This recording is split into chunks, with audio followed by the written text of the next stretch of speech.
Hello दोस्तों, आज का क्वेश्चन ये है कि दिल्ली में प्रसिद्ध लौह स्तंभ का निर्माण किस वंश के शासक ने करवाया था।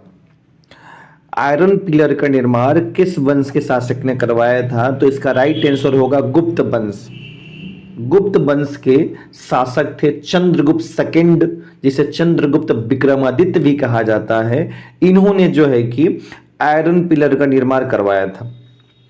आप यहाँ फोटो भी देख सकते हैं इस आयरन पिलर का। ये 98% आयरन का बना हुआ है, लोहे का बना हुआ है। इसमें अभी तक जंग नहीं लगा हुआ है। यहाँ पे आपको जानना चाहिए कि जो चंद्रगुप्त सेकंड थे, उनका जो टाइम पीरियड है वो 375 से लेकर 415 एडी है। मतलब आज से लगभग 1600 साल पहले। और अभी तक यह जो आयरन पिलर है, इसमें कुछ भी प्रॉब्लम नहीं है, कुछ भी जंग नहीं लगा हुआ है। ध्यान दीजिएगा दोस्तों, ये जो आयरन पिलर है आपको देखने को मिलेगा दिल्ली के जो कुतुब मीनार वाला इलाका है, उस वहाँ पे मेहरौली एक जगह है, तो वहाँ पे जो है कि यह आयरन पिलर देखने को मिलेगा। और ये आप आयरन पिलर देख रहे हैं, अभी तक इसमें जंग नहीं लगा हुआ है, काला हो गया पर जंग नहीं लगा हुआ है। यहाँ पे देखिए लिखा भी है, यह जो आयरन पिलर है ये हिंदू गॉड विष्णु और गुप्त वंश के शासक चंद्रगुप्त सेकंड के मेमोरी इसमें लिखा हुआ है, चीजें बताई गई हैं, ठीक है। और आप देख सकते हैं बाकी इसमें चीजें लिखा हुआ है। तो जो गुप्त वंश के शासकों थे, थोड़ा उनके बारे में जानना आपको चाहिए, ठीक है। तो मैं बात करूं और गुप्त वंश के शासकों के बारे में, तो इसमें देख सकते हैं कि श्रीगुप्त जो थे गुप्त वंश के शासक थे।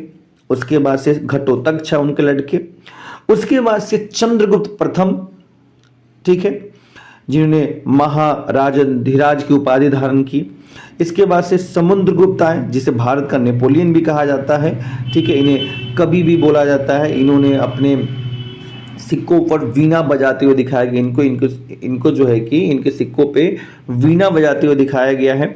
इसके बाद से शासक आते हैं। वैसे तो इसके बाद से शासक बनते हैं रामगुप्त, परंतु रामगुप्त जो थे समुद्रगुप्त के बाद से जब शासक बनते हैं, क्योंकि समुद्रगुप्त के बड़े बेटे जो थे वो रामगुप्त थे, तो रामगुप्त जो है निठल्ले थे, ज्यादा पावर मतलब पावर नहीं था उनके अंदर। पावर इन द सेंस कि मतलब वो सही से शासक चला नहीं पा रहे थे, ठीक है। हालांकि इन्हीं के समय शकों ने हमला भी किया था जो है गुप्त वंश के शासक पे, ठीक है। तो हुआ क्या कि जो चंद्रगुप्त सेकंड है वो अपने भाई रामगुप्त को मारकर सिंहासन पर बैठे और शकों को पराजित किए और ध्रुव देवी से विवाह भी किया। इसके बारे में जानकारी आपको मिलती कहां से है? तो विशाख दत्त एक राइटर है, उन्होंने एक बुक लिखी थी देवी चंद्रगुप्तम नाटक। उसी पुस्तक से पता चलता है कि रामगुप्त को मारकर उनके छोटे भाई चंद्रगुप्त सेकंड ने गद्दी कैसे प्राप्त की, ठीक है। बाकी आप शासकों के बारे में देख सकते हैं। विष्णुगुप्त जो थे गुप्त वंश के अंतिम शासक थे, ठीक है। और तमाम चीज देख सकते हैं, जैसे कुमारगुप्त ने नालंदा यूनिवर्सिटी की स्थापना की। यहाँ पे एक चीज और जानना चाहिए कि जो चंद्रगुप्त सेकंड है, इन्हीं के दरबार में 399 एडी में चीनी यात्री फैयान भारत आया था। चीनी यात्री फैयान भारत आया था। इसके साथ साथ मैं अगर बात करूं तो चंद्रगुप्त सेकंड के दरबार में 9 रत्न थे। 9 रत्न थे।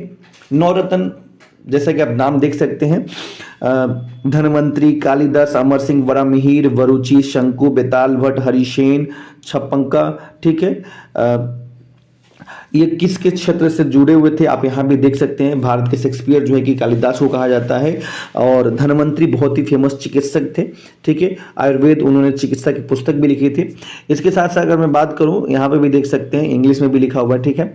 यहाँ पे देख सकते हैं कुछ और इंपॉर्टेंट जानकारी गुप्त वंश से रिलेटेड है, जैसे कि इस युग में संस्कृत भाषा का अत्यधिक विकास हुआ था, ठीक है। इसके साथ साथ हरिसेन गुप्त काल का प्रकांड विद्वान था, जिसकी एक अभिलेखीय रचना प्रयाग प्रशस्ति है, जो चंपू शैली में रचा गया है। हालांकि कहा जाता है कि जो हरिसेन थे वो आपके समुद्रगुप्त के दरबार में थे और समुद्रगुप्त के विजय अभियानों का जिक्र जो है अपनी प्रयाग प्रशस्ति में लिखा था। कालिदास संस्कृत के विद्वान थे जिसकी 7 रचनाएं मिलती हैं, जैसे कि है अभिज्ञान, शकुंतलम, मालविका, अग्निमित्रम, विक्रमोर्वशीयम, रघुवंशम, कुमार संभव, ऋतु संहार, मेघदूत। ठीक है।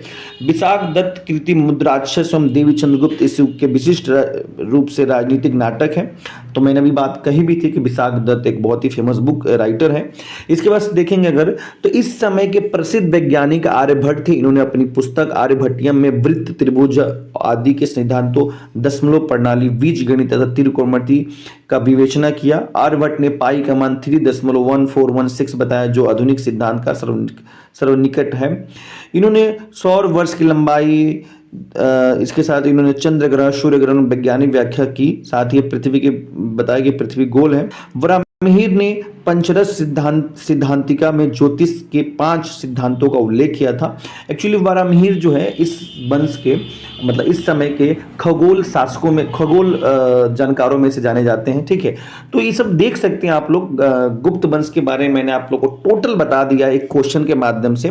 ठीक है। एक क्वेश्चन के माध्यम से मैंने गुप्त वंश के बारे में काफी आप लोग को बताया। ठीक है।